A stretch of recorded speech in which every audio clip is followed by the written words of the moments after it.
I'd like to welcome you back. Yesterday I was talking about context, and I kind of would like to give you a bit of a context here. I said this was quite good, and that's the context of me. That means it was really, really good, Virginia, sorry. Now it's time for the next phase here. We have the opponent, Päivi Kinnunen from the University of Helsinki, who will be commenting on Virginia's work and plans for the future. So please, Päivi, could you take on that? Thank you. And well, thank you, Virginia, for a very interesting introduction to your work in the morning. And I must say that you actually answered many of my questions already. So I wonder now whether or which questions then I should choose for the rest of the morning. But let's see, maybe we can come up with something decent. But my sort of overall plan was to keep the discussion on more on a general level, so discussing sort of a big lines in your work and not go deep into one specific thing unless we feel like it. And I mean, there comes up an interesting thread that we want to follow, but sort of I have planned that at least the first questions would be sort of more general in nature. Okay, so let's start with the big question. Why do you do this research? I mean, you already gave a really nice introduction how you came interested in studying role models. But now my question is, why? Why is it important to study role models or understand role models better? What is the big aim, research aim or goal behind that choice? I like this question. Thank you, Päivi. I would say that role modeling is happening everywhere. Like we just can't avoid it. There's this observational learning that takes place in so many different contexts, and so we really need to understand how it works and how can we both individually and at the systematic level can affect it in a positive way. Mm-hmm.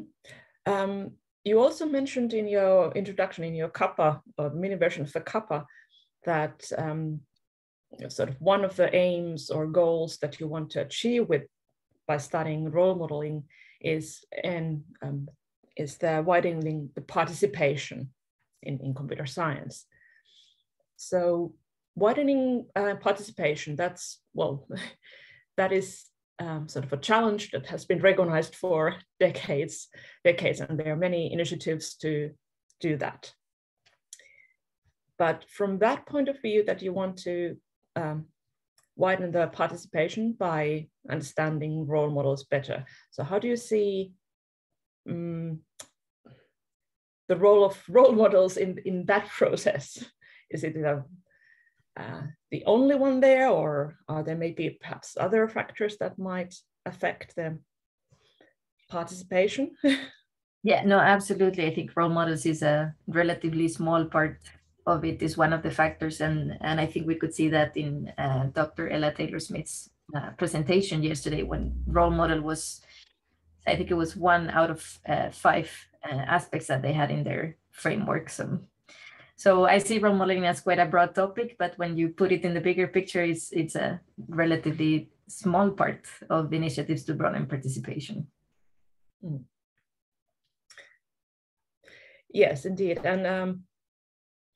And I was wondering whether it would give some more background to your work, to have a short discussion on career choice theories and the literature from that. It sort of takes the discussion to slightly different direction, but it might provide a sort of that wider perspective that puts the role model in perspective, so to say. I agree, and I think it's connected to Tina Thriller's work on digital capital and how you have different influences and so. So yeah, and if you have any suggestions for theories to look at, I would be very interested in getting those. Thank you. Well, let's see, there is at least, I think it was Holland, but it's a rather old theory already. So I'm sure that we can find something more recent, sure. recent ones too. But it would be an interesting option to look at that. I agree, thank you. Okay, so you have used many concepts in your work, and obviously the role modeling or role model is one of the focal, or it is the concept that is central in your work. And you provide several definitions of role models in different papers. I think it was in paper 2 and in paper 3 that you provided slightly different kind of definitions of the role models. And the other papers too, well, they perhaps provide more implicitly some sort of a definition of what could be a role model. But would it be possible to combine those definitions that you already have and the ideas that you have sort of found in all of your 4 papers, so to some coherent one definition of role model? It might be longer than just one sentence, but nevertheless, I mean, how would you, I mean, if a colleague now would come to you who is not familiar with your work and ask, so what is a role model? How would you answer? What kind of definition would you give to that colleague? I've been struggling with this because it depends on the background of the colleague, of course. And I think I usually use the one I presented today. But as you mentioned, in paper 3, we talked about role models from a disciplinary perspective. And so the definition we use there is more focused on that. And that being a paper on context made me think that, you know, you use different definitions depending on the subject that you have at hand. So yeah, I think I fall into my own trap that it's hard to come up with just one sort of more basic definition of it. I think I usually focus on these presenting achievement or aspects that are going to be imitated or avoided. I think that would be my main definition of it. And then one can relate these achievement or aspects to being part of a disciplinary identity, for example. I don't know if that answers your question or went around. Yeah, I was fishing for actual definition, but perhaps I will get that then later on when you continue with the other papers as well. Maybe the last paper that you write that combines everything together might have a sort of a coherent and inclusive definition of what is a role model.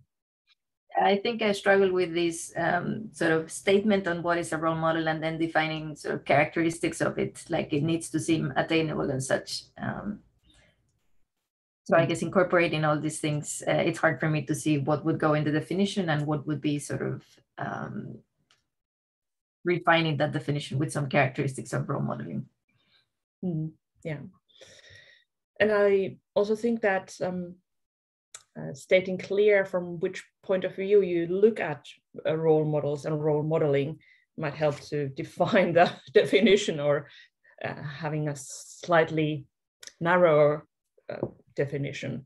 Now you have taken clearly the role model's point of view to role modeling, whereas then somebody who is emulating might have a slightly different kind of definition for role models. I think you, sorry to interrupt you, I think you have a very good point there that I do in the framework talk about the perspective of the role model, but if I'm thinking about the definition, it's a bit more mixed maybe.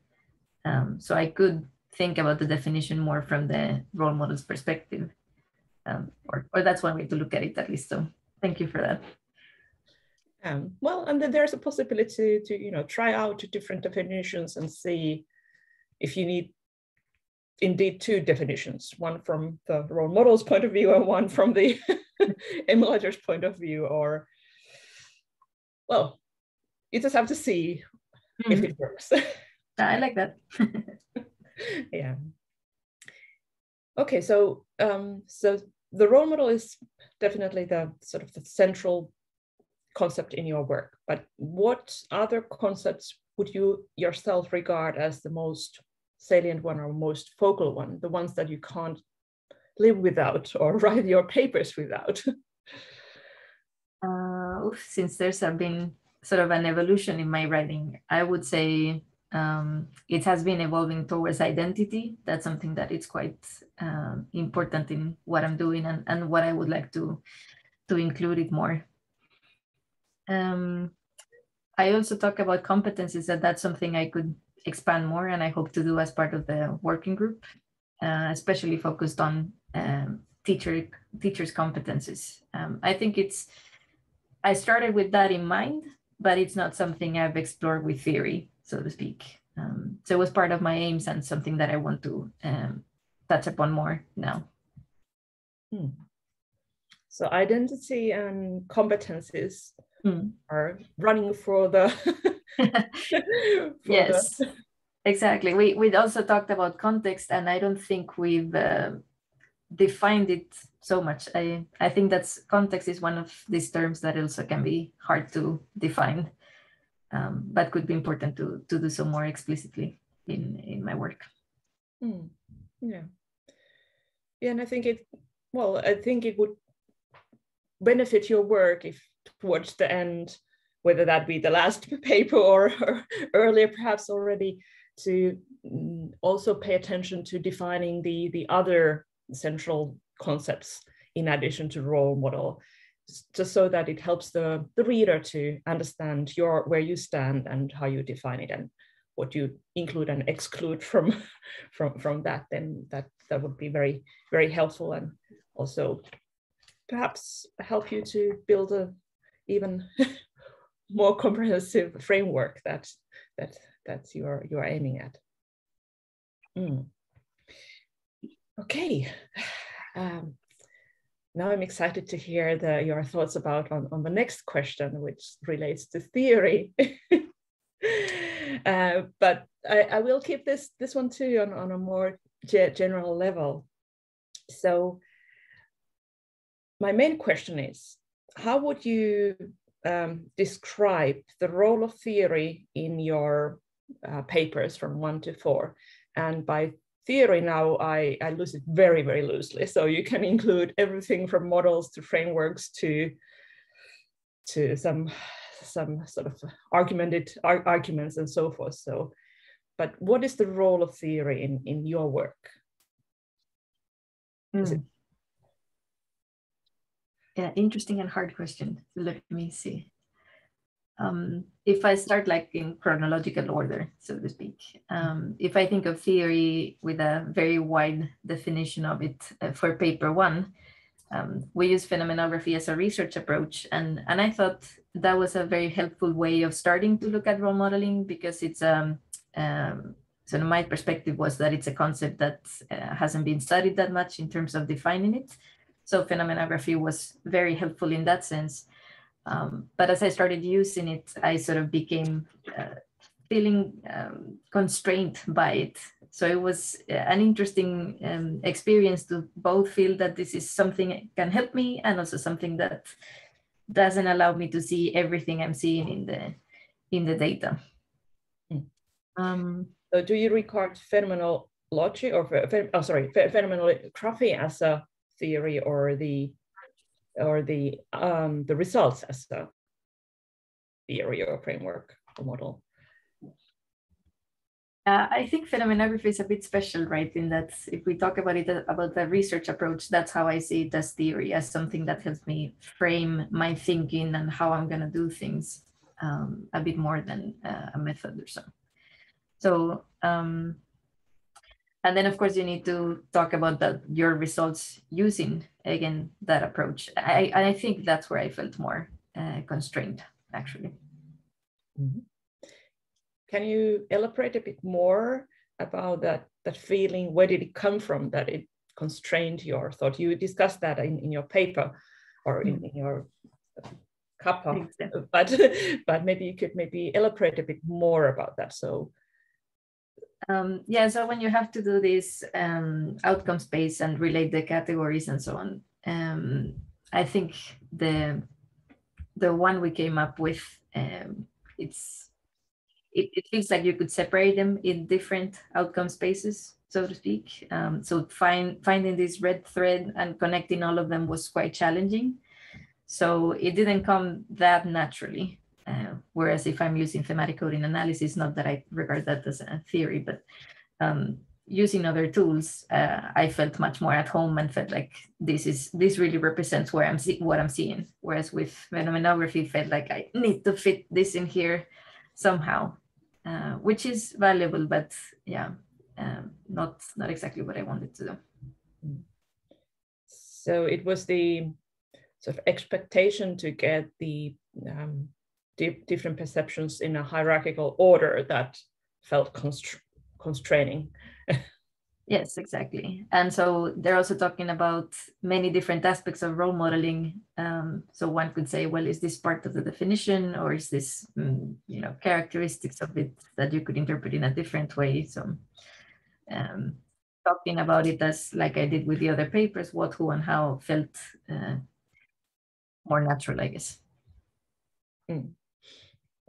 Well, it shows that you have matured as a researcher. You have used several methods, and then you know how to make the judgment when some method is working or it's not working for you. So it just shows that you are maturing as a researcher, and you are gaining more and more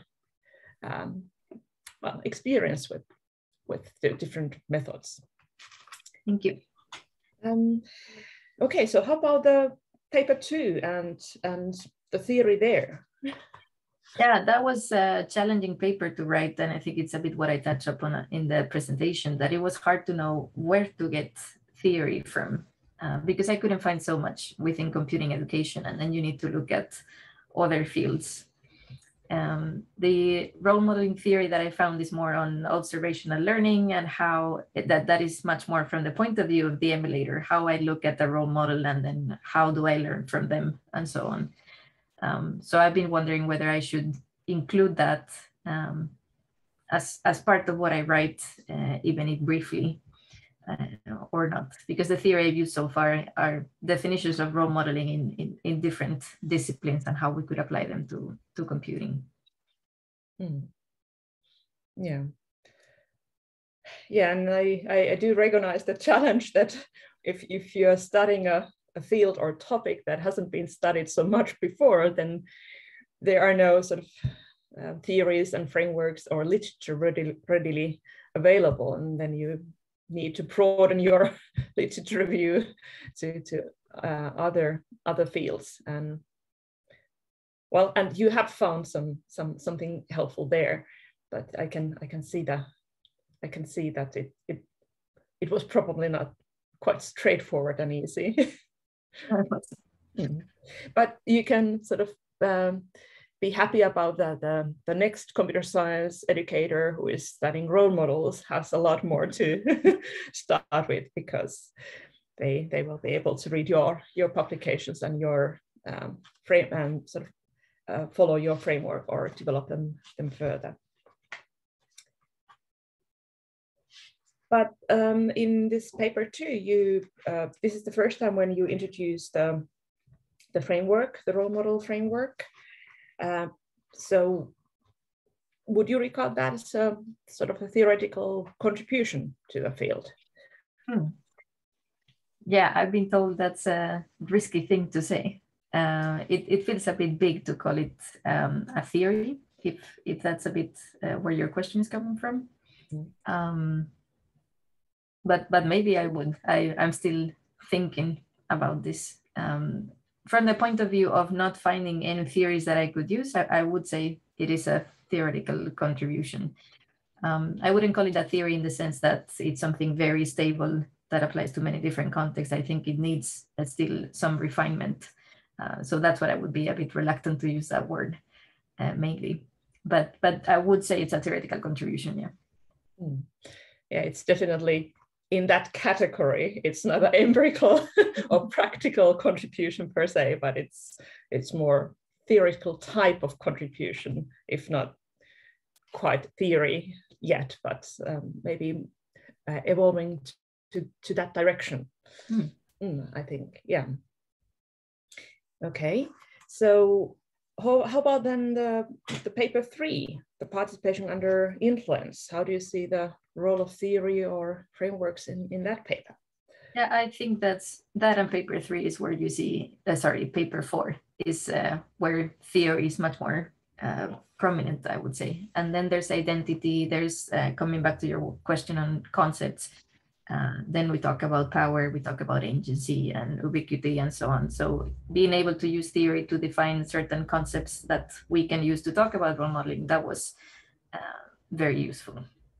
And we also talk about theory and related to the history of computing. So I think we brought theories from different areas of computing to talk about role modeling.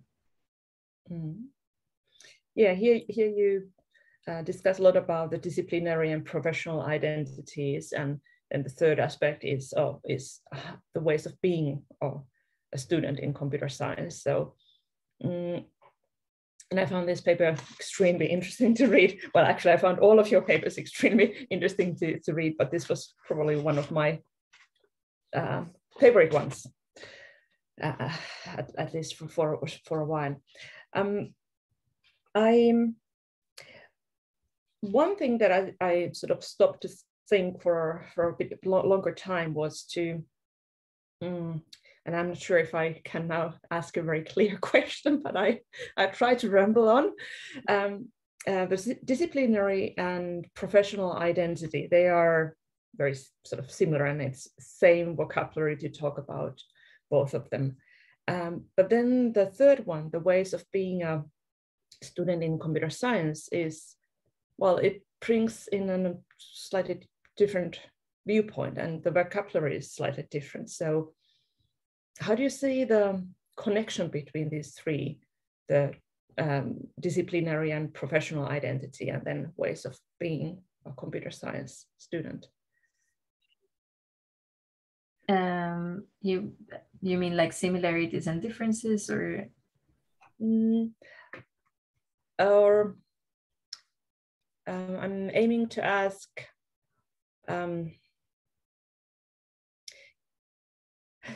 okay, so let's say, so if in paper 2 and in paper 4 you describe this framework that has this achievement and aspect and so forth, and it reads like a very coherent sort of framework or an idea of this phenomena. But I can't find it quite same level of coherence in when you discuss about disciplinary and professional identity and then ways of being a student. The third one, the ways of being a student, feels like a bit outlier in a sense. Yeah, okay. So I was wondering if that could be discussed maybe or developed even further to make it more coherent entity. All right. Now I think I follow. I think that's one of the reasons why I wanted to use this science identity theory, seeing recognitions and competence and so on, because I think then we could look at students or ways of being a student as someone who's sort of regarded as someone who represents being a computer scientist at that stage of your career. And then you can use a similar approach for disciplinary identities and professional identities and so on. So I think we could use that theory to make the connection a bit better, because right now in that paper, I think we focused more on disciplinary and professional identities. And then the ways of being a student wasn't as explored, I would say. It is considered because we have examples of how students could be role models for other students, but it was, we scratched the surface there, I would say. And I hope when I write about students as role models, we can bring more theory to it and develop that a bit more in terms of identity. Yeah, that's true. I forgot for a while about what you have written about your future papers. Actually, there you take more the you will explore more the students' point of view and the TA's point of view. So I'm sure that actually will bring a lot new content to this, can I say, baby framework that is starting to evolve in this paper. Paper 3.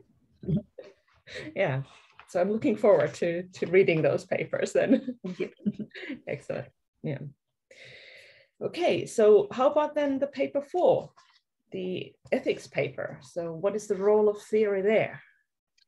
Right, so that was written for a special issue of theory in computing education. Then we didn't make it there, but we got a lot of good feedback on it, because I think the point was to bring theory from, in this case, ethics, and try to bring it to computing education, and so that we use more theory in this discipline. So I would say that paper is all about theory.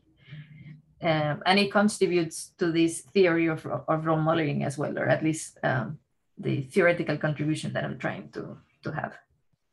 Mm-hmm. Mm-hmm. This paper also brings or applies very sort of different approach to role models, and one might even argue that, are you talking about role models, or are you talking about what a teacher should be like ideal teacher image, or and such. So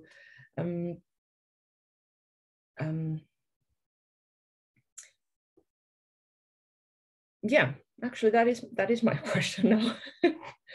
So is there a difference, or what is the difference between portraying a picture of an ideal teacher and an ideal role model?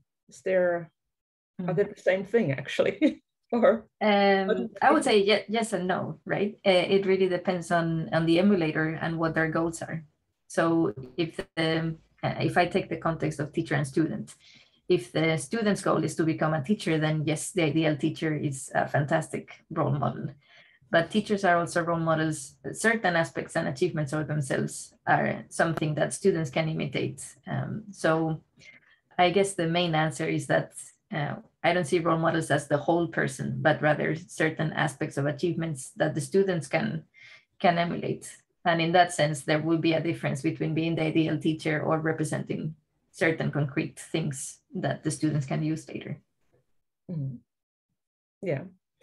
Yeah, I really like the idea of that emulators take some aspect of a role model that they want to perhaps model after, but not necessarily the whole person, but just some aspects. And I suppose that reflects the reality quite well.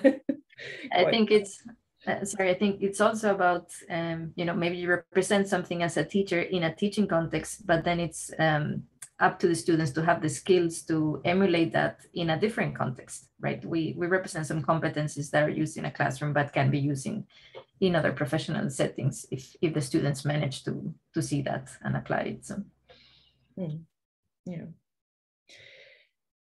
So let's take then the role of the teacher, or the viewpoint of a teacher, to this paper.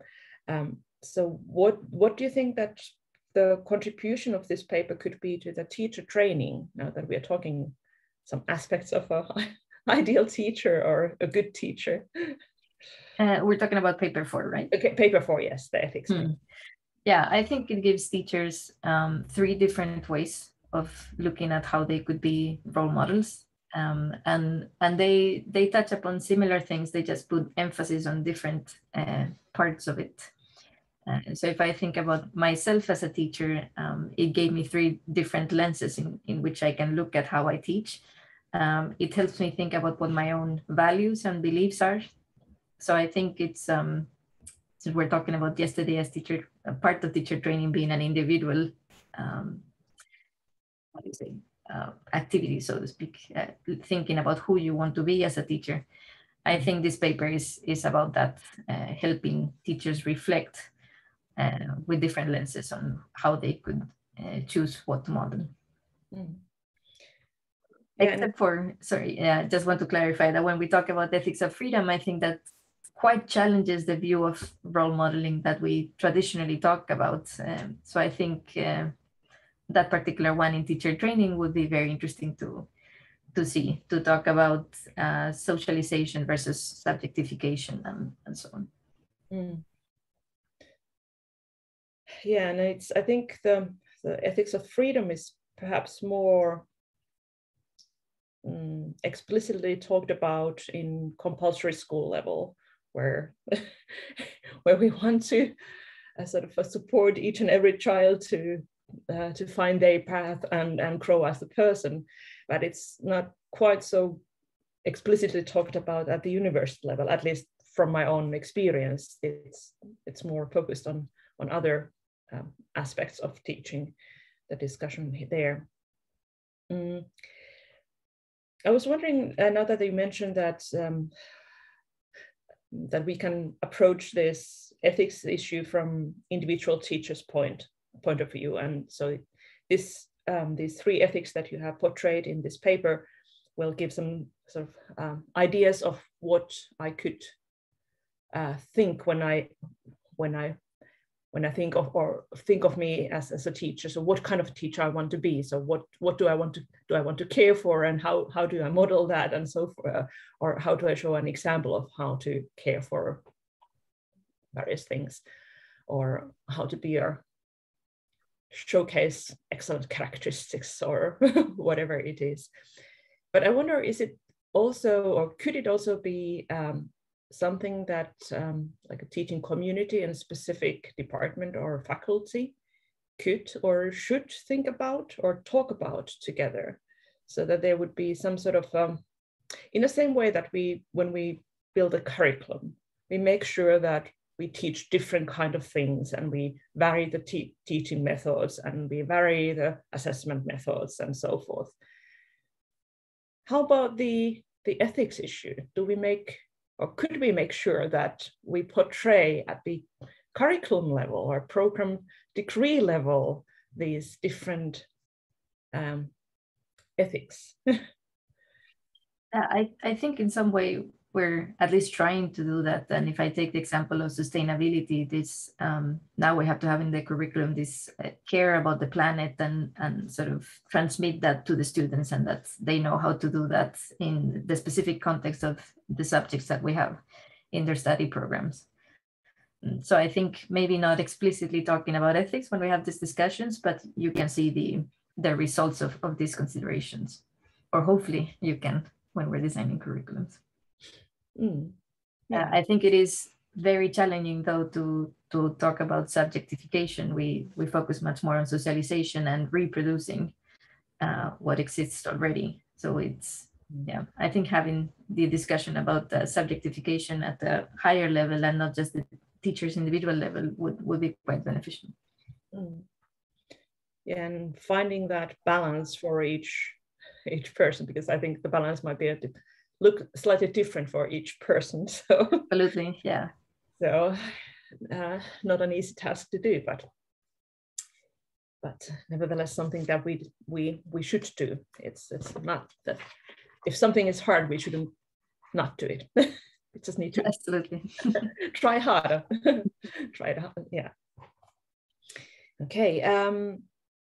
Well, I actually have only like 2 questions left, or ideas left, about the methods that you have used. You have used phenomenography and then the thematic analysis. What I was wondering, or I couldn't find from the publications so far, and not in a CAPA yet, but it's probably still coming there, is the discussion of the sort of the strengths and weaknesses of the methods that you have chosen, and the trustworthiness and quality issues and such. So do you have maybe some initial thoughts about what are the strengths and weaknesses of the methods that you have used so far? I think we talked about phenomenography. When I think about thematic cognitive analysis, I think working with Emma on the teacher assistants, then you can see that having this discussion on how we see each other's themes and categories and so on, then that helps us make the results more trustworthy. Whereas if I had to do that on my own, then that's more challenging, and it would represent a much more personal view on the data. So in the example of the students, for example, I think that would be a bit of a weakness, that I'm the one going through this. So I have to think about how to approach this. That's what comes to mind at the moment. Yeah. And you can, when you think about this, or when you write about the trustworthiness and quality issues in the future, perhaps you can approach that from very pragmatic point of view, and think about the strengths and weaknesses or threats for quality or trustworthiness from the data collection point of view, and then the data analysis point of view, and then the data or the results interpretation point of view. So there are some threats in each phase that might be realized. So right. Yeah, sorry to interrupt you. Now that when we talked about phenomenography in the first paper, I remember writing that, the gender balance there wasn't great.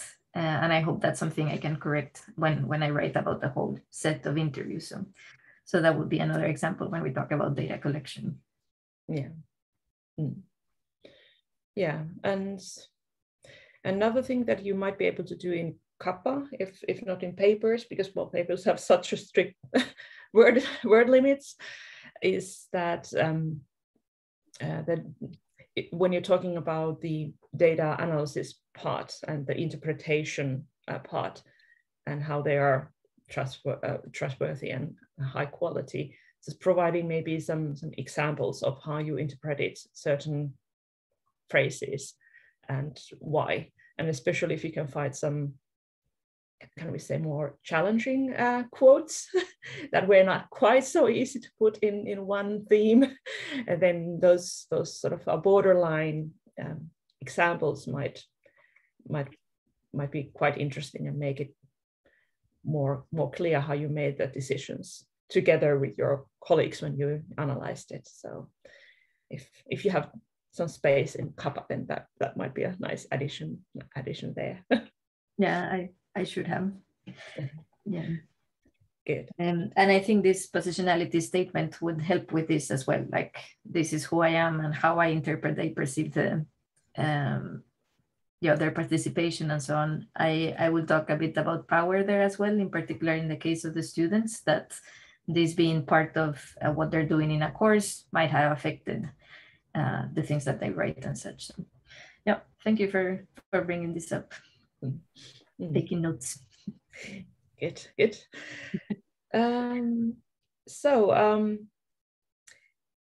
Now at the beginning you talked about how you came interested in studying role models and what you want to be, or how you want to your results or your research to help widen the participation from your point of view.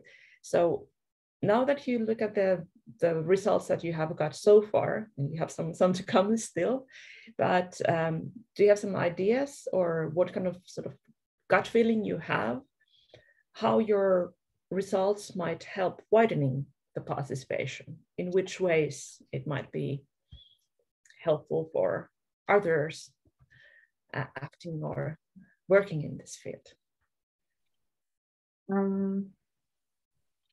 I think the main point is that with the example I showed with conference organization, that we have things in our mind about the aims that we have with teaching or research or other activities that we're part of, that we have them in the back of our mind, or they're quite explicit for us, but we haven't really thought about them or communicated them. So when you make that more explicit and discuss it with other people, then you can have a more diverse set of ideas on the table, or a more diverse set of role models that are represented in the different contexts. So I think that would be the main way of looking at this in the sense of broadening participation. And perhaps your framework, especially the one that you presented in your slides today, that sort of combines all of your papers, or at least the papers from 2 to 4. Actually, I think it might work as a quite nice, or if developed a little bit further, or for more practical direction, it could be almost like a checklist for someone who is organizing events or thinking about activities, how to broadening the participation and how to get people interested in both being an explicit role model and so planning different kind of activities. Yeah, I think in a teaching setting, for example, as well, with, okay, this is what I can model, but ideally I would like to have these other aspects and achievements, and maybe I can, like Ella was saying yesterday, I can have posters or examples of computer scientists bring guest lecturers. So I think it would be very good to see how to think about role modeling from an individual, but also a wider perspective. How about then, if I were to present this framework that you had in your slide in my pedagogical training course for university teachers who are already teachers but want to develop to become an even better teacher, and I could assume, or I would assume that some of my student teachers would be awakened in a way that they would say that, well, I didn't realize that I was role modeling all this, and I thought that the only thing I need to care about is that my content knowledge is up to date and I can deliver it in some meaningful way. And I could imagine that some of them might be a bit, well, feel like, oops, am I really on display now? So what is the message that you would like me to tell them or say them? Yeah, I can see, and we've tried this with in workshops and so on, and I can see how it can be perceived as a bit overwhelming, especially for those who have less experience. And I think that's why I put part of the framework in terms of control, as in paper when I refer to this as control, then in paper 2 I talk more about awareness. But I think this being comfortable with the idea that it's okay to model, I mean, you're bound to model things that you might consider a bit negative, maybe. I guess also being aware that you're not necessarily a role model for all of these things, right? You can work on being a role model for these aspects and achievements, but it doesn't mean that you have to achieve all these things simultaneously. Like I said, you can bring other role models. You don't have to be amazing in all of these categories. So maybe if one talks about planning learning activities, it could involve bringing role models that represent the parts that you're more or less confident about. That's reassuring that you don't have to role model everything in a model. So that's reassuring. So I will test that in the next course that I'm giving and get back to you then and ask for more ideas and help how to work with this theme with our teachers. Thank you so much. Good, but now I'm out of questions, and I was really interested in hearing your answers and your thoughts on some of these themes that I brought up, Virginia. So I think it's, I don't know if we even can see how big a contribution you are going to make when you finish. I mean, papers that you have already published and the papers that you are planning to do are going to build a really sort of comprehensive understanding of role models, and will most likely help a lot of people out there who are struggling with the theme. So thank you very much for the discussion. And Mats, I think, I mean, if the audience has questions, do we have time for them? Well, thank you both. This was very good. I will try to be more specific about what I'm calling things here. And thank you both. I mean, this was quite enjoyable. Virginia, do you want a short break before we let the audience in, or? No, it's okay, but I would very much like to thank Päivi for the very useful and kind feedback. I've taken notes here, and then I'll go through the recording again. It was, thank you so much. Thank you. Yeah, okay. Yeah, I agree fully. And so let's open the floor for the audience.